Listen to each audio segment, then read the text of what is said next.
Так, рекорд дейміз.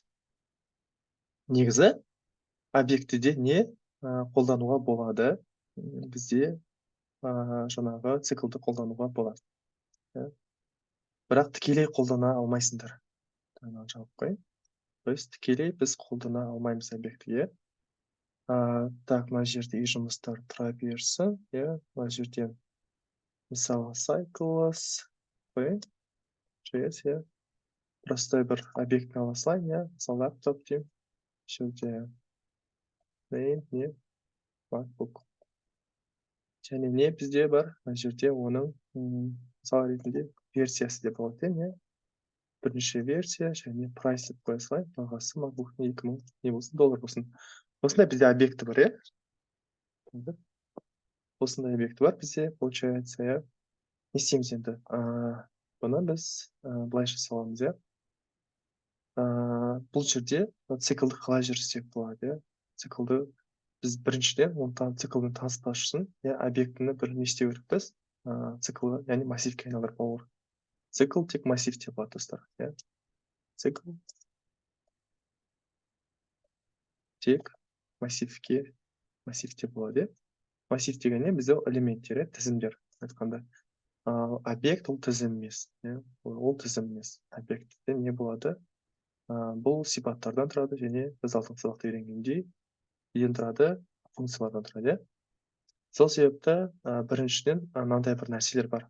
Объектіде өзінің методтары болады. Нүкте дейтін болсаңыздар, жерде не болады? Біріншіден мынандай нәрсемен таныс болыңдар. Object деген бір не бар, глобалды функция бар, оның ішіне жаңағы лаптопты жібереміз, одан кейін нүкте деп жазатын болсақ, бізде не болады? Мына жерде оның мынандай бір нелер пайда болады. Values деген нәрселер, string деген нәрселер пайда болады. Бізге керегі, бұның не болады?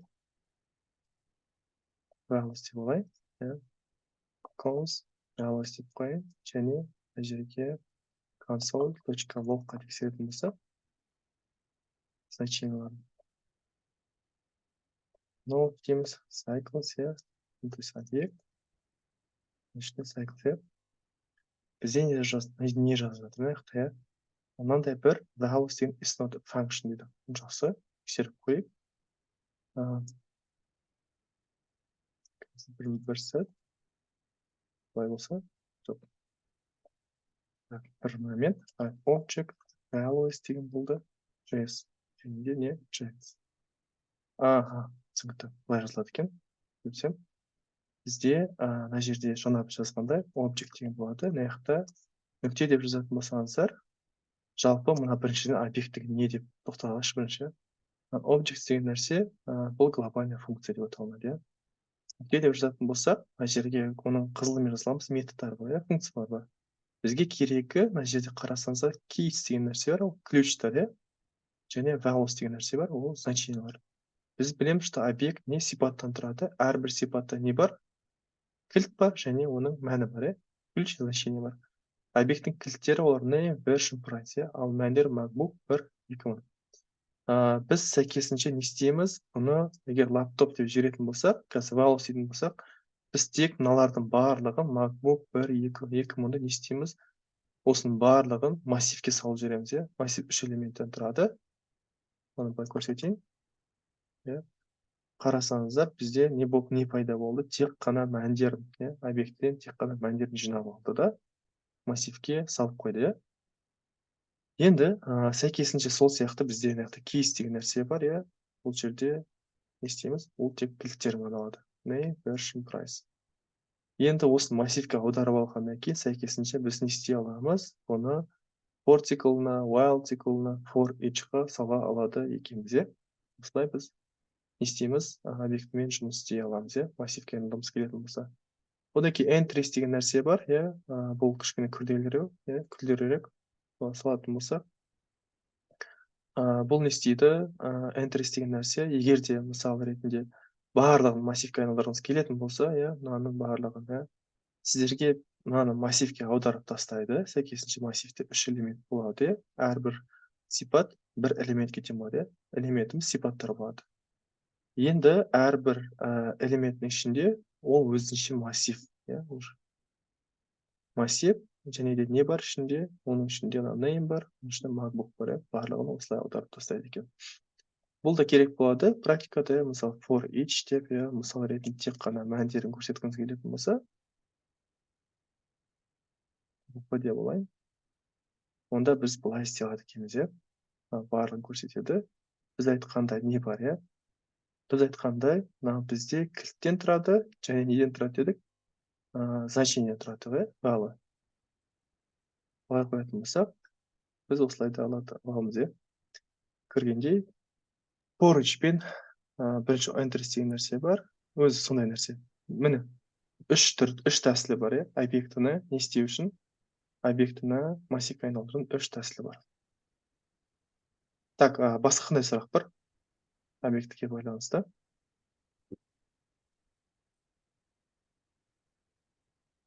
Сұрақтарыңызды қоя беріңіздер, қазір 5 минуттан кейін тақырып бастаймыз, Так, онда давайте сұрақ қояйын мен өзім, Так, Саламатсыздар ма, қалайсыздар? саламатсыз ба? Так, сұрақ бар ма, Ақжол? Сұрақ жоқ пока.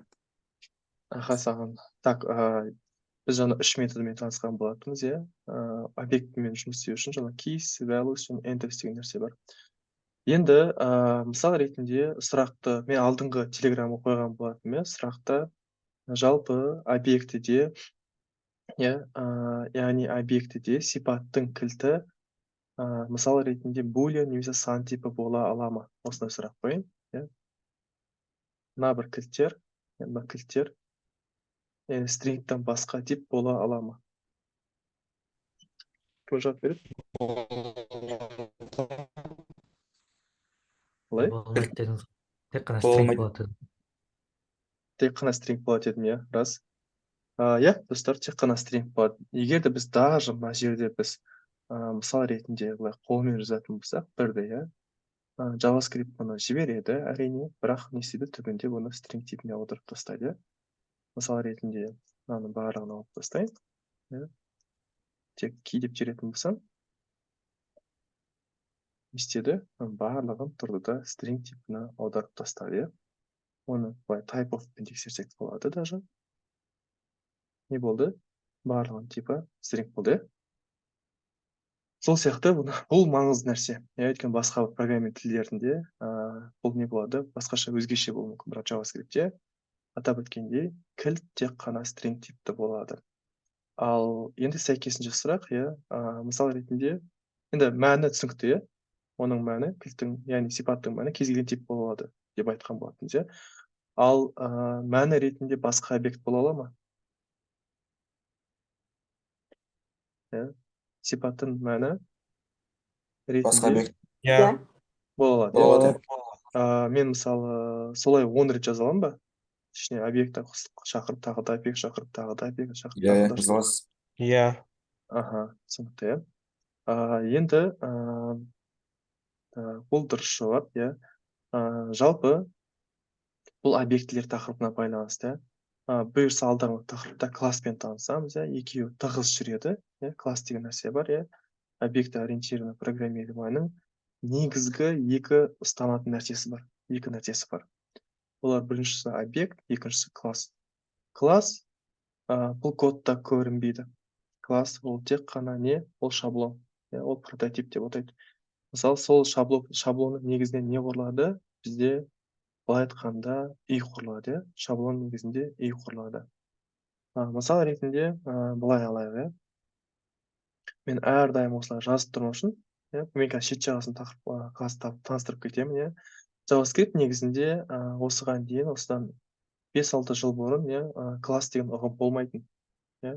Өйткені біз білеміз, что ол не функцияның үстінде құрылған программалау тілі болатын, Бірақ заман өте келе, уақытке өте келе, сұранысқа байланысты класс деген ұғымды қосқан болатын, Міне оның несі былай класс деп жазылады, қарасаңыздар, класс деп жазылады. JavaScript-те оған дейін, мысалы класс person деп алайық, бұл тек сипаттайды, Бізде мына қарасаңыз, лаптоп деп алайын даже, лаптоп деп алайын. Бізде өйткені объектіміз не, компьютер туралы болғандықтан, класста не болады? осы бір объект сипаттау керек. Одан кейін конструктор деген нәрсесі бар, иә. Одан кейін this name, мына жерде тең мына nameға, иә, version деп жазайық, иә, және price дейік. Мына ат мынаға тең дейді, this version маған тең дейді, және this price не болады? Бұны price дейді. Бұны көбіне ертең сіздер мысал ретінде басқа бір тілдерде болатын болса, осылай жазу керек болады да, класс деген ұғым, иә. Бірақ JavaScriptте, React'та тем более бұны не істейді? Класстың, яғни классты қолдануды қажет емес негізі. Шыны керек, JavaScriptте үлкен приложенияларды классыз ақ та жасауға болады, иә. Бірақ енді собес кезінде, иә, немесе басқа бір мысал ретінде фронтендтің фреймворктары болатын болса, иә, қазір олар көп. Angular деген бар, иә. Ол жерде сіз класс деген ұғыммен таныс болу керексіздер. Сол себепті бұл тақырып бізге не кішкене білген абзалырақ болады, өйткені біз Сұрақ қойсам болады. Иә, әрине. Мына класс деген сонда объект көп болған кезде құруға арналған қандай конструктор ретінде шаблон сияқты сонда. Иә, класс шаблон деп айтып жатырмыз, иә. Шаблон деген нәрсе білесіңдер ғой, иә. Мысалы, уже бір нәрсе прототип деген нәрсе болады ғой. Мысалы, қарасаңыздар, мен бүйтіп айтайын, иә. Үйді құрған кезде оның схемасы болады ғой. Қалай құрылу керек үй. Тура класста да сондай нәрсе, иә. Бұл жерде барлық нәрсені қайта жазбау үшін, иә. Осындай name, version, бір деп нәрсе, немесе мына жерде оның функциясы болуы мүмкін, иә. Қайта құрмау үшін не істейді? Мысалы ретінде мына жақта new laptop дейді, иә. Мына жерге мысал ретінде мен MacBook деп жазамын, иә. Мына жерде жаңағыдай біз 1 дейміз және 2 дейміз, иә. Қарасаңыздар, бұл нәтижесіне не алып келеді? Мысал ретінде laptop 2 дейін, иә. Нәтижесіне не алып келеді? Тура мына жазған нәрсені аударып тастайды, иә. Бірақ бұл уже под капотом болады, иә. Уже мынаның ішіне жасап жатыр. Сонда кодты қайта жазудың қажет емес, иә. Былай қарасаңыздар, бүйтіп ұзын қылып, иә, name не деп тек қысқа қылып жазып кете бересіңдер, иә. Сіздер ойлаңыздар, тек қана 3-ақ қана сипат бар. Ал егер 20 сипат болса ше, 30 сипат, логика болатын болса ше, иә. Мысал ретінде мен әрдайым объектіні былай құра бергім келмейді ғой, иә. Тағы да мысал тұрамын да, екінші компьютер керек болатын болса маған, иә. Не істеймін? Мен лаптоп, мысалы 2 деп, мына жерде 2 әрине бар, шығып отырайын. 2 деп қайтадан мына нәрсенің бәрін жазып шықпаймын ғой, дұрыс па? Уақытымды кетіріп. Сол себепті не болады? Тек қана бір рет құрып тастаймын, және мына жерге керек нәрселерді беріп отырамын. Болды. Сонысымен не болады? Код қысқарады. Екіншіден не болады? Класстың негізінде объект құрылады. Класстың негізінде объект құрылады. Айтып айтамын. Класстың негізінде объект құрылады. Құрылады.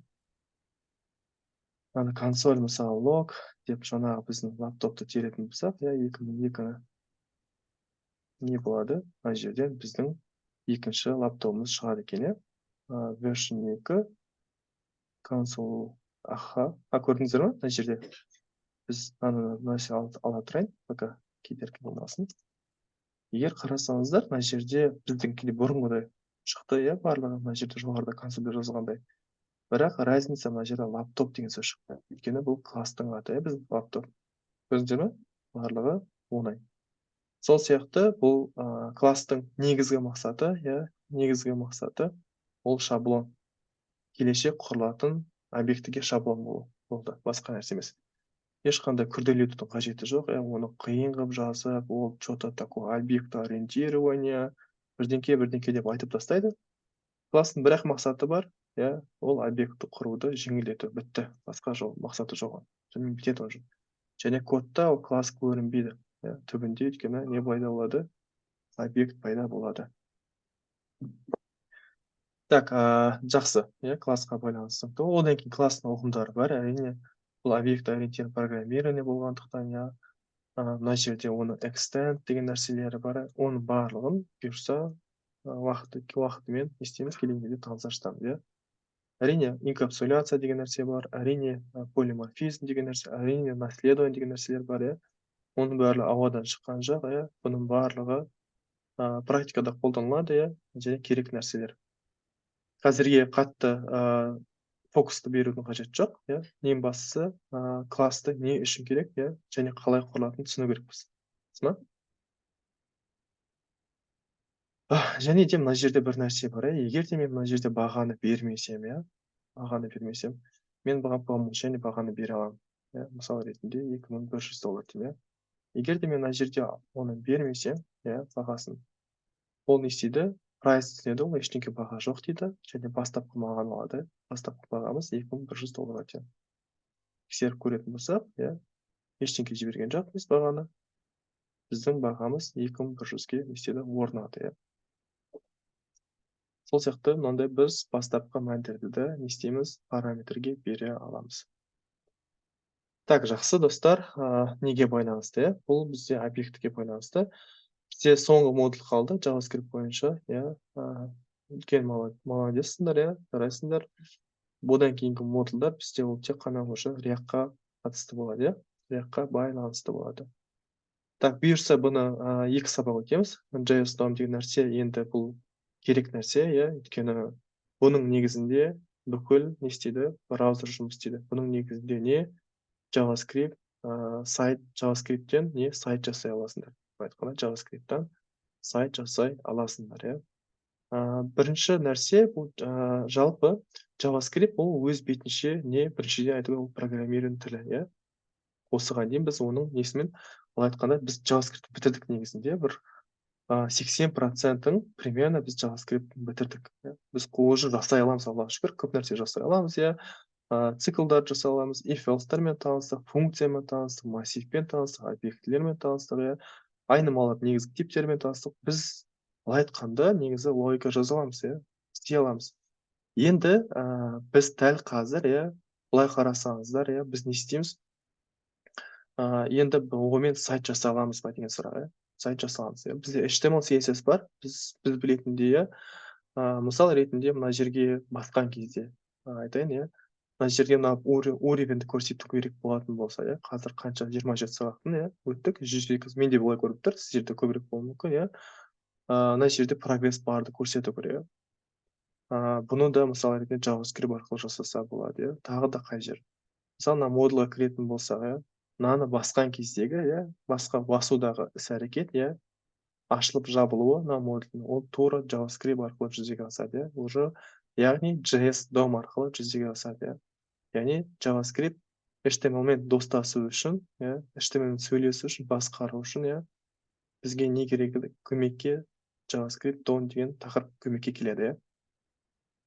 Бұл модульда біз жалпы танысамыз, элементтерді қосамыз, өзгертіп тастаймыз, сайтқа, яғни веб парақшамызға элемент қосамыз, аламыз, оны өзгертеміз мәндерін.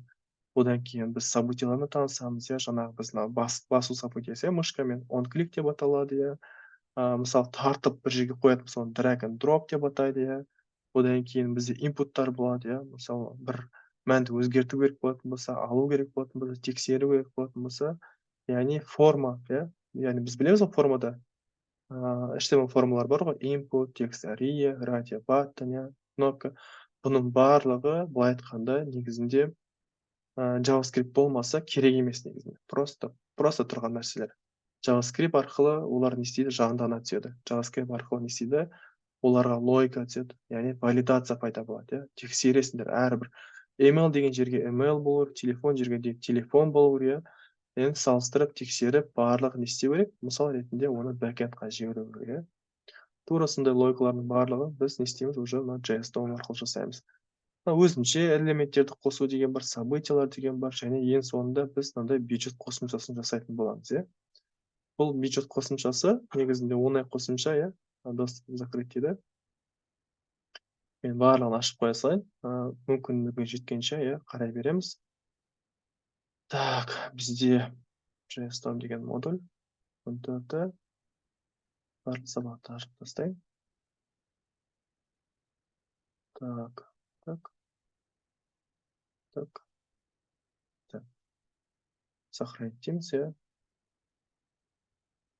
Бізде ең соңында мынандай бір нәрсе бар, бюджет қосымшасы деп аталады, таныстыра салайын, мына жерден ол бірнеше нәрсе бар, логика бар, ең басында сіздің айлығыңызды жазу керек, бюджетіңізді. Менде мысалы ретінде бюджет 200 000 теңге бар деп атайын, сақтау деп аталғаннан кейін сақтап қойып бюджетті. Одан кейін сенің астында шығындарың бар, телефон алдың, продукт алдың, подпискаға төледім деген сияқты, иә. Сол сияқты нәрселердің барлығы мына бір бюджетте көрсетілу керек, иә. Сенің бюджетің осындай ақша, жалпы шыққан сома, шығындардың сомасы, иә, осындай, және сенде қанша ақша қалды, иә. Соның барлығын не істеу керек? Көрсетіп тұру керек. Әрдайым өзгерткен сайын, алған сайын, қосқан сайын біз не істеу керек? Бұның барлығын өзгеріп көрсетіп тұру керек. Мысалы, мен шығындарым, жаңағы софа деген кран бар, диван, диван, иә, телефон және алма деген нәрселер бар, иә. Соның барлығын жазды, шығындардың саны, иә. И көрсетті мына жерде қанша шығыным бар. Сосын сенде қанша ақша бар. Былай қарасаң қарапайым, иә. Сосын барлығын JS-дом арқылы жүзеге асырамыз. Одан кейін JS-доммен таныс болғаннан кейін, иә, біз бұны үйренгеннен кейін, түсінгеннен кейін, не үшін қалай дұрыс тұрғаннан кейін біз ары қарата уже тікелей React-пен танысамыз, иә. Сосын түсінесіңдер, React-та не үшін жазу керек екенін нәрсені. Так, ал бастайық, иә. JS-дом, Document Object модель деді. Бұл жалпы JS-дом деген нәрсе, иә, Document Object модель деп тұр. Мына жерде қарасаңыздар, яғни HTML-ды, иә, HTML-ды JavaScript тілі арқылы, яғни өзгерту. JavaScript тілі арқылы өзгерту. Яғни стиль беру, мәтінді өзгерту. Яғни, былай қарасаңыздар, JavaScript осы JS-дом арқылы барлығын жасай аласыңдар негізінде. Даже бір код HTML жазудың қажеті жоқ, сайтқа. Даже былай қарасаңыздар, иә, тек JavaScript-пен ақ та жазып, HTML кодты жазып кетуге болады. JavaScript-пен HTML кодты да жазып кетуге болады екен, иә. Ал танысайық, иә. Бізде мына жерден не істеу керек болады? Кодтардан бізде давайте мына бір кодты копиретіп алайын, иә. Уақыт кетірмеу үшін. Мына жерге дом деген папканы ашып қояйын, иә. Мына жерде index.html ставить, иә. Және біздің кодымыз тұра берсін, иә. Скрипт деген тег арқылы жазып қойдым, иә. Түсіндірем, не үшін соңында жаздым, иә. Бұл нәрселерді. Желательно былай жазбаған дұрыс, иә. Желательно мүмкіндігінше, егер код үлкен болса, тем более біз не істеу керек? Бұны отдельно мысал ретінде JavaScript файлы салу керек болады, иә. Аламыз да мына кодты мына жерге вставить дейін. Және мына жерде не істеді? Script src дейді. Аяқ аламыз да вставить дейміз, иә. Одан кейін мына жерде dom.js дейміз. Енді тексерейік, жалпы не болып жатыр. Ол үшін go live дейін, иә. Бізде dom дейді. Қарасында JS-дом 2 деген мәтін бар, иә. JS-дом мына жерде мысал ретінде. Так, мысал ретінде доммен танысу дейін, сохранить ететін болсам. Қарасаңыздар, негізі біздің HTML-ды қарасаңыздар, иә, бізде не бар? Мына жерде біз head'іміз бар, ештеңе емес, бұл көрсетіп тұрған жоқ. Body үшін қарасаңыздар, тек қана demo деген тег бар, иә. То есть demo деген класс бар, иә, div-тің ішінде барлығы. Басқа ештеңе жоқ. Одан кейін бізде не бар? Біздің скрипт бар. Қосылған JavaScript скриптіміз бар. Енді сұрақ туады, мынау қайдан пайда болды? Мынау доммен танысу деген сөз, егер ол HTML-да болмаса. Сұрақ, оны JavaScript оны қосты. JavaScript оны сіз үшін қосып берді. Бірінші сөз, домда бұл документ деген сөз. Бұл документ деген сөз, бұл парақша, веб парақша деген сөз. Жазып кетесен. Документ деген бұл бізде глобалды объект. Глобалды объект. Әдетте, ол сіздің веб парақшаңыз, Веб парақша деген нәрсе, мына бір вкладка, веб парақша деп атайды. Сол бізде мына документ деген не объектіге тең. Арада оның несі бар? Мынандай query selector деген несі бар? Методы бар, иә? Методы бар. Query selector деген методы бар. Бұл жерде енді бұл кәдімгі CSS, немесе бұны selector деп атайды. Selector. Бұл элементті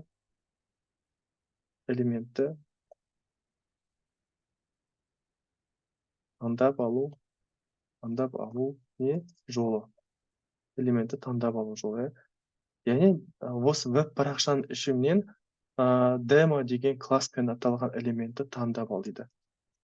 Осы веб парақшамнан demo деп аталатын demo классы demo классымен аталатын классы арқылы құрылған элементті таңдап ал. Яғни бізде ең бірінші нәрсе ол не элементті веб парақшадан таңдап алу. Ол бірінші шарт. Біз элемент таңдап алдық. Не істеді? Мына бір demo класс деген нәрсе дейді. Бүкіл парақшадан о, мен таптым дейді. Арада мынаны сізге не істейді? Қайтарады. Мынаны қайтарып берді. О, мен таптым. Міне сенің қолыңда тұр. Не істегің келеді? Екінші нәрсе оны өзгерту. Немесе манипуляция деп атайды.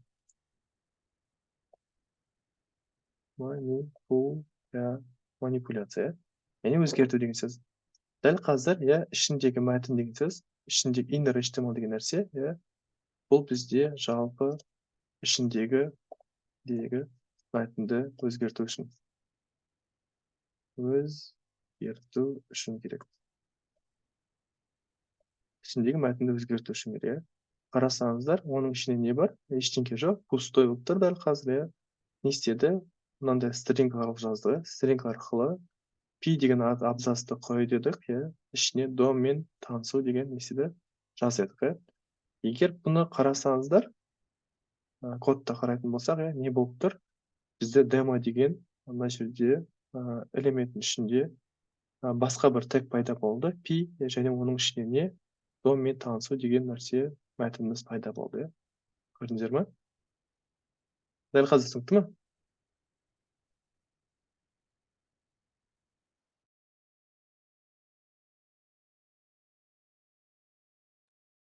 Inner HTML-ға не қолдану ғой тағы? Мына жерде ұзыннан жазып кетсеңіз болады, мысалы ретінде айталық P деген тег бар, ол бізде не? Жырнақ үшін, мәтінді жырнақ үшін. Егер сохранить ететін болсақ, қарасаңыздар, абзац деген тегтің ішінде мынандай P деген тег пайда болды, және біздің мәтініміз не болды? Жырны болды. Просто inner деген нәрсе, ішкі деген сөз, HTML деген сөз, HTML, ішкі HTML деген сөз. Осылай жазып кете аламыз. Бұл бір ғана несі, былай қарасаңыздар, қосу тәсілі. Енді мысал ретінде бұл нелері көп, бұрын мынандай бір нелер болатын, get element by ID, мынау элементті таңдап алу жолдары. Бұрынғы JavaScript-те домда жалпы элементтерін таңдап алудың бірінші жолы болатын, яғни ID арқылы таңдап ал дейді. Бізде мына жерде білеміз ғой, что біз мына жерге ID бере алатынбыз. ID деп мысалы demo2 деп қойық. ID арқылы таңдап ал дейді. Мына жерде class name арқылы болса, жаңағы біздің не? Мына demo. Одан бөлек tag name дейді. Ол бізде div болуы мүмкін. Сол сияқты мына жерде. Бұлардың барлығы ескергендер. Ескі жазу тәсілі негізінде. Мүмкіндігінше қолданбай қойған дұрыс, оның орнына бірақ қана метод пайда болды, ол query selector деп аталады. Query selector. Басқа жазудың қажеті жоқ, өйткені бұл барлығын алмастырады. Егер саған ID керек болатын болса, хэштегті қой, класс болатын болса, точканы қой. Ал егер саған жаңағы тег керек болатын болса, тегімді жазып кете бер осылай. Так, жалпы осылай достар, бұл жалпы бізде сабақтар бар, сабақта жақсылап түсіндірілген. Асықпай тоқтап қарап шығамыз, жалпы қалай элементті қою, яғни элементті өзгерту деген нәрселер бар, мына жерде қосу дейді, мына кодты қарасаңыздар, бізде элементті не істеді? Дәл қазір элемент таңдап алды, жаңағы біздің тәсіл демо деген нәрсе ішіне осындай мәтін қойды. Text content деген нәрсе бұл біздің просто мәтін ортасына қойылатын кәдімгі мәтін. Мысал ретінде мынаны алып тастап, элемент text content деп жазатын болсам, мысал ретінде hello деп жазайын. Бізде не пайда болады? Мына бір ішіне не пайда болады? Hello деген мәтін пайда болады. Просто ешқандай тег жоқ, қоршалмаған. Тағы не бар? Мына жерде айтылған. Жауап тастайын. Енді тағы да бір нәрсе, біз не істейміз? JavaScript арқылы JavaScript арқылы CSS бере аламыз. Бере аламыз, иә. Яғни бұл деген сөз JavaScript арқылы CSS-ті өзгерте аламыз, CSS қоя аламыз деген сөз, иә. Мысал ретінде жаңағынан қайтарайық, иә. Элемент дейміз, мына жерге нүкте дейміз, иә. Ол style дейміз, иә. Style деген нәрсе кәдімгі біз мына жерге жазып жүрген style негізінде. Style деген атрибут бар ғой. Жазып жүрген нәрсе. Мысал ретінде color redтен, иә, қызыл түске боя деген сөз, иә, қызыл түске боялады. Тура осы нәрсені біз JavaScript арқылы жасағанбыз. Аны өшіріп тастайын. Мына жерге style, color дейміз. Және не істейміз? Мына жерге red деп жазсақ болады. Сохранять деймін. Қарасаңыздар, бізде жаңағы біздің неміз өшіп қалды, иә. HTML-мызда жоқ. Бірақ JavaScript өзі қосып берді. Көрдіңіздер ме? Style деген нәрсені. Color, red деді. Сол сияқты көп нәрсе жасаламыз негізінде. Мысалы ретінде элемент дейсіз, style дейсіз. Мысалы font size деген бар, қателеспесем, иә. Мысалы 20 пиксель деп көрейік. Мінекей 20 пиксельге өзгерді, font size. Сол сияқты мынау енді былай жазылады. Иә, осылай жазылады. Font size деп жазылады екен. Былай жазып жүрмеңіздер. Кәдімгі көргенде, иә. Былай жұмыс жасамайды, иә. Сізде уже ұрсып жатыр. Мен таппай жатырмын мұндай нәрсені дейді. Кейбір элементтер осылай жазылғандықтан, иә, дефисті өшіріп тастаймыз. Арасындағы екінші сөзді не істейміз? Үлкен әріппен жазу керек болады, иә. Сонда бізде ол өзі алады да керек түріне аударып тастайды, иә. Яғни CSS-ті біз JavaScript арқылы жаза аламыз деген сөз, иә. Set атрибут дейді, жаңағы ID-ні қос дейді. Мына екінші элемент құрып жатырмыз, иә.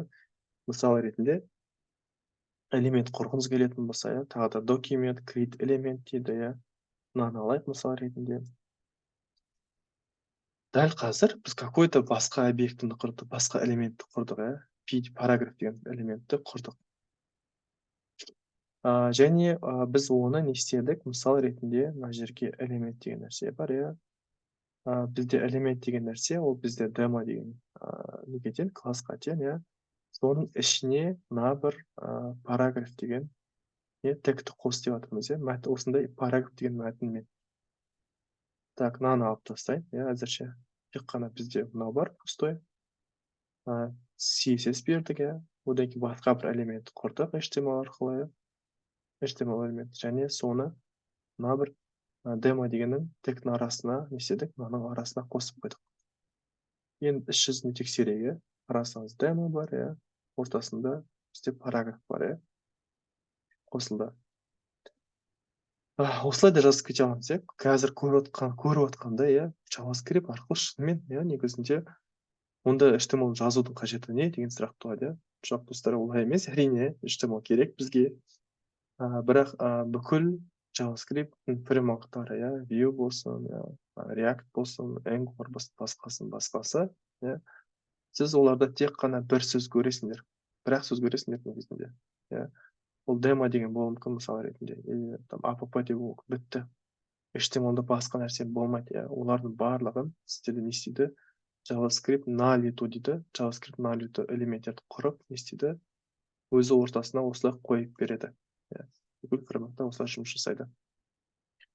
Так, элементтерді қосу деген осы, иә. Элементтер стилін өзгерту деген және біздің жаңағы неміз, CSS-іміз, иә. Так, мына сабақта келесі сабақ қалдырайын, иә. Бұл событиялар. Бізде событиялар өте көп JavaScript-те. Бұлардың барлық категорияға бөлінген, иә. Событие деген нәрсе оқиға, иә. Событиялар олар мышка, иә. Олардың топ-тобымен бөлінген негізі. Тінтуір, иә, мышкаға байланысты событиялар, иә. Мысал ретінде мышканың сол жағын басу, мышканың оң жағын басса не болады, иә. Мышканың ортасын басса не болады. Мышкада скролл деген нәрсе бар, иә, ортасында айналдыратыны. Соны айналдырған кезде, иә, соның барлығына мысал ретінде сіздің сайтыңыз реагировать ететін болса, иә, реакция беретін болса, не істеу керек? Біз осыларды жазып кете аламыз, иә. Яғни клавиатураға байланысты событиялар бар, иә. Мысалы интерді басқан кезде, или бір кнопканы басқан кезде, кейбір сайттар мысалы Ctrl-C, Ctrl-V дейді, копировать деген нәрсе, иә, клавиатурада. Сол сияқты событиялар түрлері бөлінген, иә, тачпадтың событиялары бар. Мысал ретінде мынандай событиялар бар тағы да. мен дәл қазір былай өзгертетін болсам, қарасаңыздар, бүйтіп кішірейтетін болсам, менде мына бір веб парақшам, не істеді, немесе менің браузерім не істеп жатыр, кішірейіп жатыр, өлшем жағынан. Дұрыс па? Кішірейіп жатыр.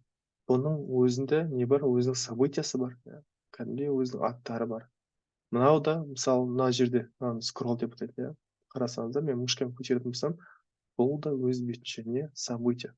Жақсы, бұл келесі сабақта бұны толығырақ түсіндіретін боламыз, Так, достар, бүгінге осы, 2 минутымыздай уақыт қалды. Сұрақ болса мархабат, болмаса среда күні жолығамыз,